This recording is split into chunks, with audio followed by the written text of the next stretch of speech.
Hey guys, welcome back to another episode of Cryptenomics. Today we'll be talking about some news, but also digging deeper into Neo.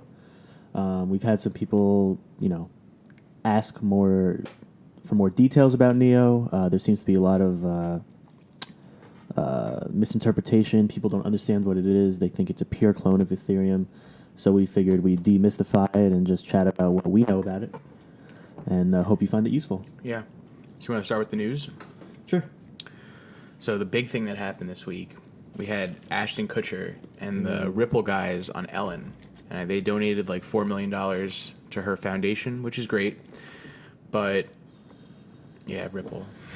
Yeah, and for those of you not in the U.S., because I saw some people asking who Ellen is online, Ellen is massive. Interesting. She is a powerhouse. I'm actually here. I'll go on her Twitter real quick. Let's see. Just for reference.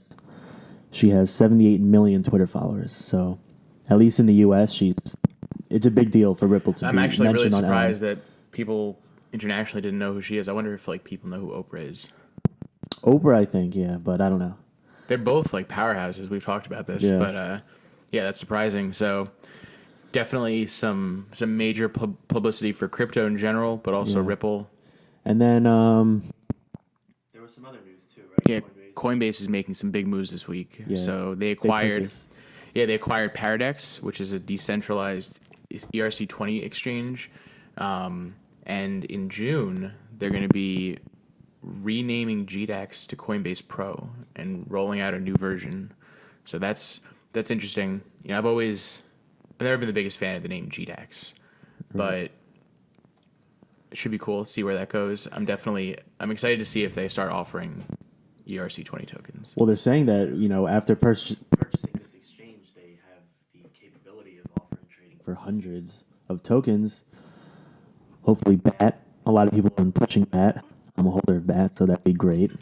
BAT's even been posting maybe we'll be on. Yeah, Coinbase. I don't think that's kosher. Yeah. I don't think that's kosher, but hey, I'm also a BAT holder, so I'm pulling for that pretty hard. Yeah, and hopefully, it creates a whole new wave of wealth in the crypto world. I mean, there's a lot of tokens out there that people are hoping go. I know we like OMG, we like Golem, GNT, so it's pretty exciting. Yeah. We passed Pizza Day, the infamous Bitcoin Pizza Day. I think that was the 22nd. Yeah. May 22nd. So CoinDesk released a new widget, which you can embed in any website and will display the current price of the famed Bitcoin pizza. I think it was around 87 million or some ridiculous number, $84.1 million. That's wild for a pizza. Yeah. That's an expensive pizza. Yeah, that would have if Papa John held on to that would have actually increased their market cap for sure. Unfortunately, they didn't get paid in the actual crypto, which I'm sure they are, regretful of.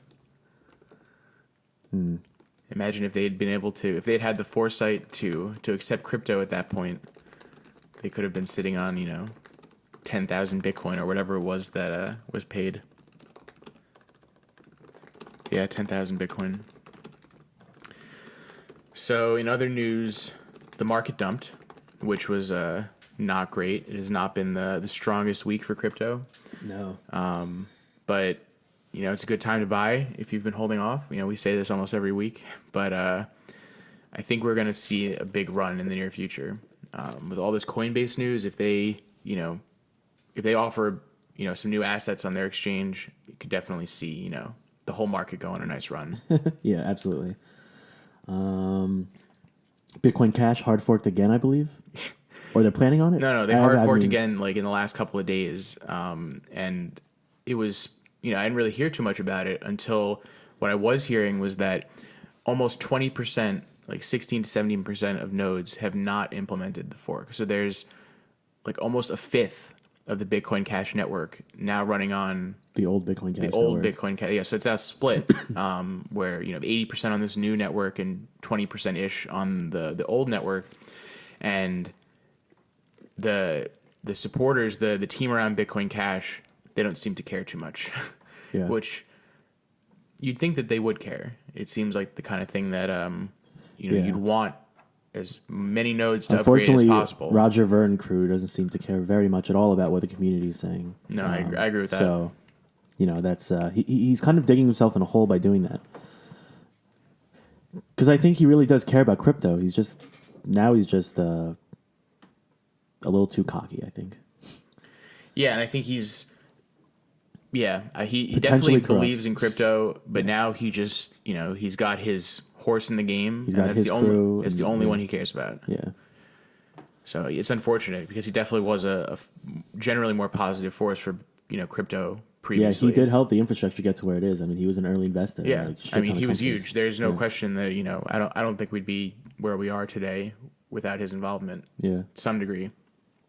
But he's gone to the dark side. Yeah.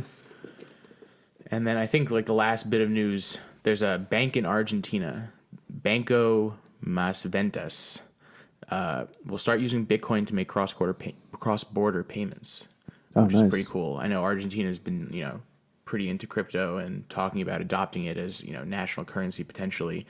So it's cool to see, tangible, action happening over there. And definitely will make cross-border payments easier.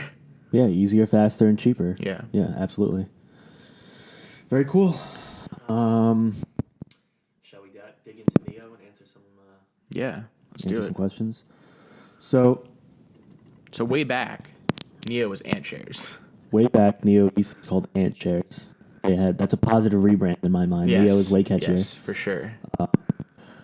But a lot of people think that it's really a copy of Ethereum, or strictly a Chinese version of Ethereum. But it's not quite. I see why people are saying that. But you could say that about any platform token then. I mean, that's true. And they're not all copies. And I think a lot of that is definitely the rivalry between the U.S. and China. Yeah. So everyone's going to, pitch the big Chinese, platform token against the big U.S. platform token and say, they're, competitors, they're direct rivals. But I agree. As we're in crypto, hopefully we're becoming more global and united. So the politics aside, I think it's worth giving some merit and credit where it's due to Neo and, what it is really. So a lot of people wonder how Neo works, first off. I've heard people ask, how do I mine Neo? I think that's one thing to defunct. You don't mine Neo. You were never able to mine Neo. They were never on proof of work. So there are no blocks and there are no miners getting rewarded with fees. That's not how it works. So how do you acquire Neo? So you acquire Neo really by buying Neo. Just buying on the exchanges now at this point. And Neo is... ICO'd, right? Yeah. Yeah. And Ethereum is coming out with proof of stake where you can gain Ethereum. But when you pay Ether, which is really the cryptocurrency, a lot of people also misuse that term. You're not paying Ethereum. You're paying Ether. When you're paying ETH, when you're paying a fee to send a transaction, the amount of Ether that you owe, or however much the fee costs, is determined by their internal gas system, which is really measuring the amount of effort or the amount of computing power required, I suppose. Now, in the Ethereum blockchain, you can't gain Neo. You can't gain gas. You can't acquire gas. You can't use gas. You can't touch gas. It's all Ether. Whereas in the Neo chain now, you can actually hold Neo and stake it and get rewarded in their gas, which their gas serves the purpose of Ether. So there's definitely some more financial incentive. And separating Neo from gas and having two different coins kind of, I think, makes the whole market cap potentially worth more. And both in a vacuum are pretty rare. So gas is rare and Neo's pretty rare, which is kind of nice. There's something like 100 million cap on the total gas that can exist. Yeah, exactly. That is pretty low. Yeah. I don't know if I think that, saying that because there's two tokens could increase the overall market cap, I think that's some potentially funny math, but I do see what you're saying. I think it's, more from a technical perspective, I think it's an interesting way to approach the problem of having these two tokens with, somewhat distinct purposes where, Neo's really kind of, they refer to it as shares on their blockchain, and gas is really, I think you described it as like the fuel that kind of powers. One issue though with gas though is that when you send Neo, you don't need gas. Right. So an issue though is that it's really the developers that need gas. It's And running if smart people- contracts and executing smart contracts. So it's launching interesting that smart- if people who aren't developers like me, for example, are holding gas, it's kind of annoying for the developer who wants to deploy smart contracts and needs to have gas to run his project. That's true. It's interesting. But you would also need gas if you wanted to utilize his smart contract. Yes. Not anywhere near as much as he'll need. No. But Just to turn it on. Yeah. yeah, access yeah. it. So, definitely one of the biggest criticisms of Neo is that there's a significant barrier to launching smart contracts on the network. It costs somewhere between 100 and 1,000. That's the official documentation from Neo's website, gas, to create a new smart contract. So that's a pretty sizable chunk. I'm not sure exactly. And since gas is another technical, I guess, and financial upside is that since gas is so rare and can be expensive, maybe one gas is going to be $50 one day. I don't know. Gas is almost $20 right now. So gas is expensive. So at the low end, 100 gas is $20,000. At the high end, that's 100 gas is $2,000. Yeah. $2,000. Sorry, But right. no, it's expensive. But I guess an upside is that if there's people who want to deploy malicious contracts or act as bad actors, they're a little less incentivized financially to do It's that. definitely harder to do so. Neo. So another criticism of Neo is that it is somewhat centralized. It's not the most decentralized of networks, currencies. Almost all. I'm not sure if this is still accurate, but not too long ago, all of their nodes were controlled by the Neo Foundation. So there were no independent nodes operating. In addition, the process for getting approved as a node, an official node, they have a couple different terminologies for it, but requires taking tests and being certified. You have to prove both competence and technical ability. So your hardware will be tested in addition to your knowledge of how the system works. So it's definitely they're keeping it a pretty tight circle for running a node and being a trusted entity on the network, which definitely does improve the quality of the nodes and the trust on the network, because you will have far less of these bad actors. But I do think that we're now kind of beholden to the Neo Foundation, and if the way that they're going to dictate things will kind of be the way it goes, and there's not too much room for individuals to have input. Mm-hmm. Yeah, absolutely. And then also, it's without getting further into the tech real quick, a big distinction between Neo and Ethereum in terms of their overall efforts and mission is that Ethereum is really aiming to be just a general platform for people to deploy applications, and these applications can be serious applications, and they can be like Flappy Bird. CryptoKitties, yeah, right? So that's their focus, whereas Neo's focus, they're saying, is really around digital assets, sending titles, sending shares of equity peer-to-peer, which concert is interesting. Tickets, I saw concert tickets. Something that they're working on. Now, the difference between transferring a currency and transferring one of those more registered digital assets is mostly in the permission, right? So think about it like, I can send you a Bitcoin right now against your will. Obviously, you'll be happy about it, but the point is, I don't need your permission, and I don't need to do anything. I could just send it to you, and you'll just get it. Whereas with shares of equity, it gets a little different now. There should be some sort of permission. I should have to sign off again when it gets to you, and you should have to sign off me. So they call these e-contracts, not smart contracts, and they have, I guess it's an extremely simple, secure way of having a system to send contracts, sign off. You're getting these shares. I know I'm sending it to you. Done. So that's their focus, and there's definitely a difference in that focus. Yeah, I think so. We were just saying that it's potentially a negative, but the fact that they're also kind of keeping this closed network and they're not letting just anyone in could be viewed as certainly an upside. Whereas you have scam ICOs for days on Ethereum, such that doesn't really exist on Neo, because they are keeping a much tighter leash on who can get in. you don't have garbage flowing throughout. So that's definitely an upside. Agreed. So yeah, just to summarize so far what we've spoken about, there's a difference in focus for what they're going for. There's a difference in who can be part of this network. I can be an Ethereum node right now if I want, but I cannot just be a Neo node right now if I want. And then there's also a difference in how to gain the currency, right? You can Ethereum has proof of work, Neo does not. So that's 3 differences. And then I guess the 4th difference is in their, we can briefly dig into their consensus algorithm and how that works. Ethereum is obviously working on Casper and different sharding options, but right now, for the most part, they're a pretty generic proof of work type of system. And it's your general mining system that everyone who's watching this video should know. Instead, Neo goes by what's called a delegated Byzantine fault tolerance.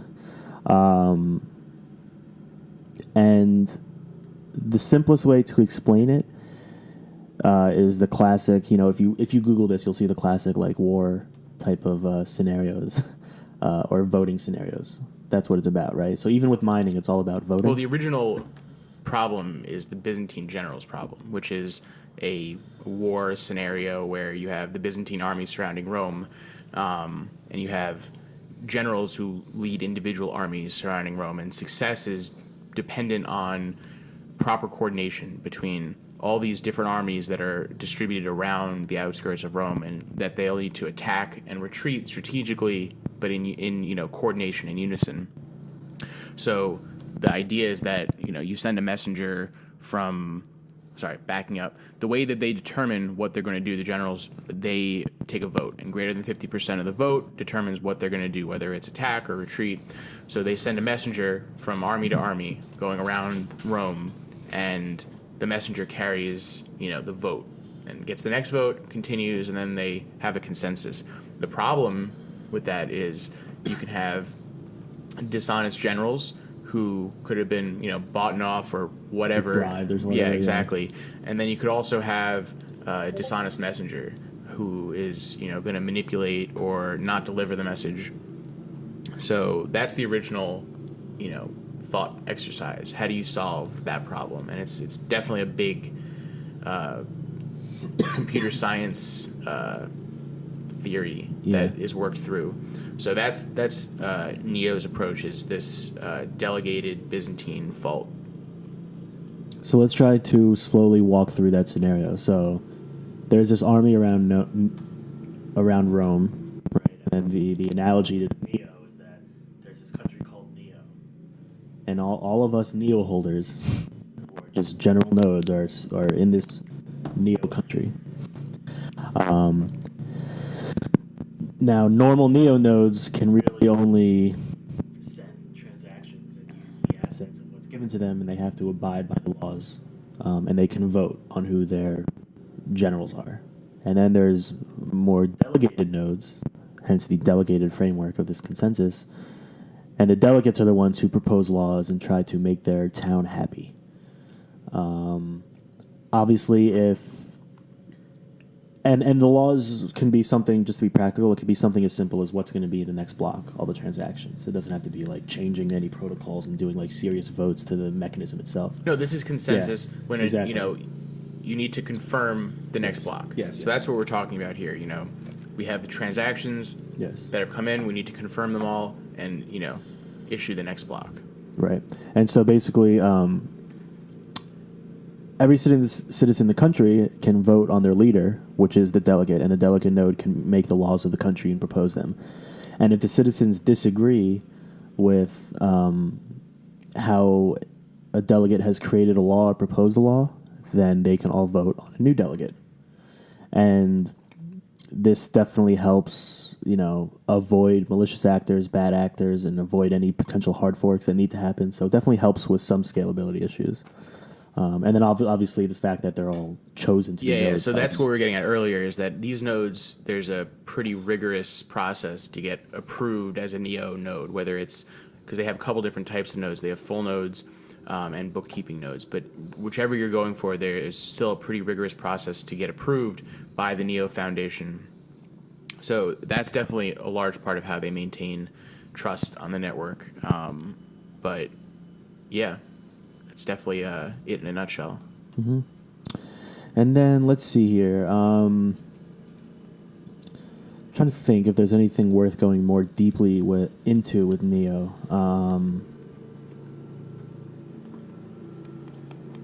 Well, I think the economics behind gas are interesting. I'm not sure if we went into that in enough detail yet. Mm-hmm. Yeah, sure. So, like you said, there's only going to be 100 million, and right now, for every 1,000 Neo that you're holding, you'll get around 100 a year. It's like more like 107, but 100 a year gas for just holding 1,000 Neo.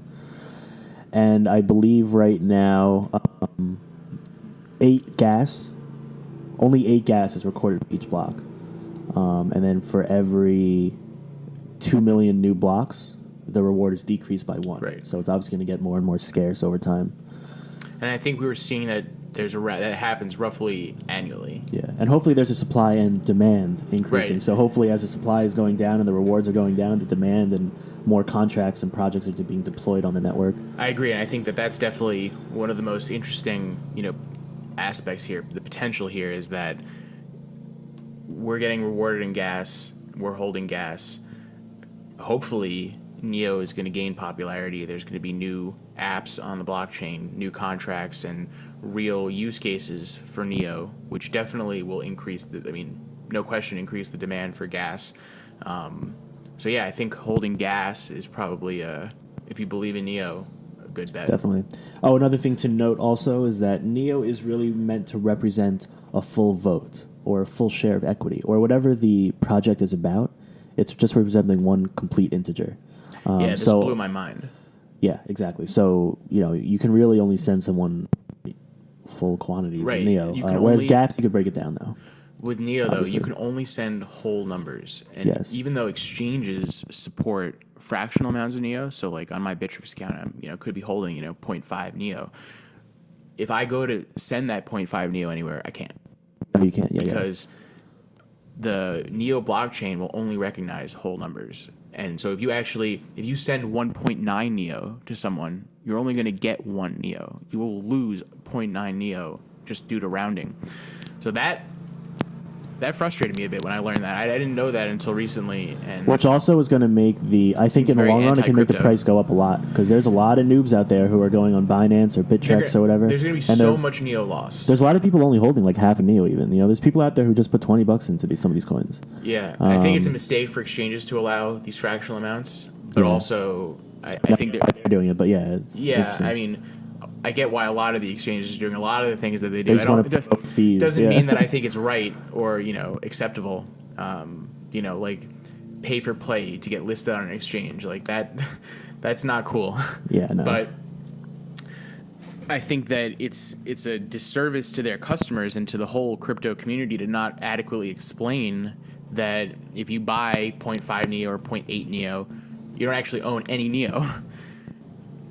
And if you try and redeem it off of the exchange, you will have nothing. Mm-hmm. And so I think we'll see that a lot of people have lost Neo, and that there's a lot that's just gone. People want to buy Neo to get to the closest integer. But it'll be both. I think we'll get a lot of noobs who tried to transfer 0.9 Neo and lost 0.9 Neo, and we'll see and that also contributes to an increased price. Right, exactly. As a result, the demand and the price are going to go up. But it's something that I think should be more readily explained to people. Yes, most people don't know that. We didn't know that. Yeah. Not when I first learned about it. Not until recently, yeah. And, so to further distinct their missions, I guess, some anticipated applications for Neo will be around, sending stocks and equities peer-to-peer, which is interesting, instead of doing it like ACATing through a bank or something.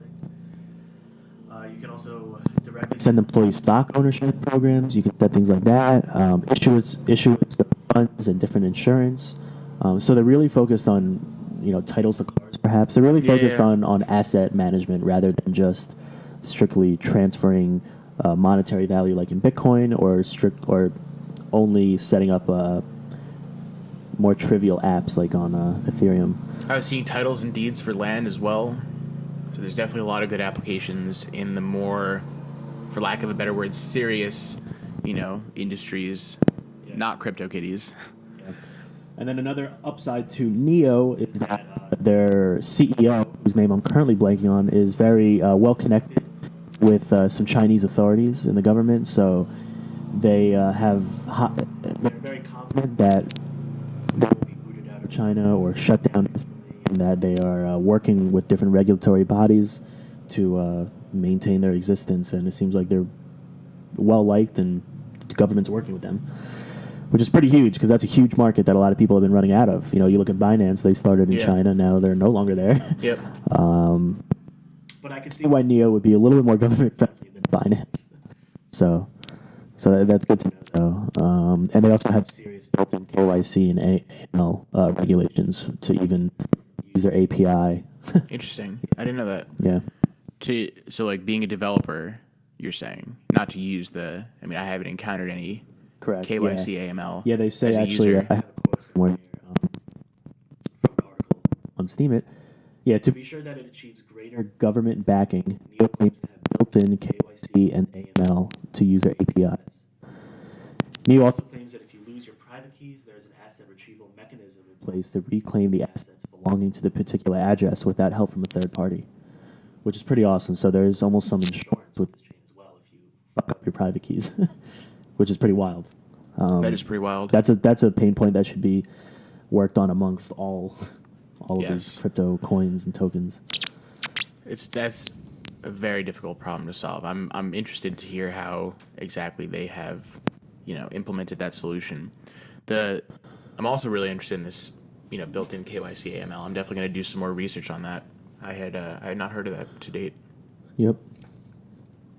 So yeah, big picture, Neo is definitely going for more of an enterprise feel and solution for the purpose of the applications that they want to have on their chain, and they have a different consensus mechanism, and you can also gain gas in a dividend-like structure, and that's the biggest thing for them. And you can't mine at them, so they're definitely got different. this two-token system that you have to keep in mind as opposed to just ETH. Exactly. Yeah. So that was a little all over the place. Aaron and I didn't necessarily sit down before and have a timeline of how we were going to explain Neo, but yeah. Do you have any more to add, or? No, I think that was just about everything. I think we've done a pretty good job, giving a good rundown of Neo and how it works and, what to know. Yeah, absolutely. If you have any questions or want clarity around any of the points we brought up about Neo, feel free to reach out and drop us a we're happy comment to below. answer. Yeah. If you have any other topics you'd like us to chat about, we're happy to take suggestions. Yeah, absolutely. So yeah, we'll see you next time. Thanks, guys.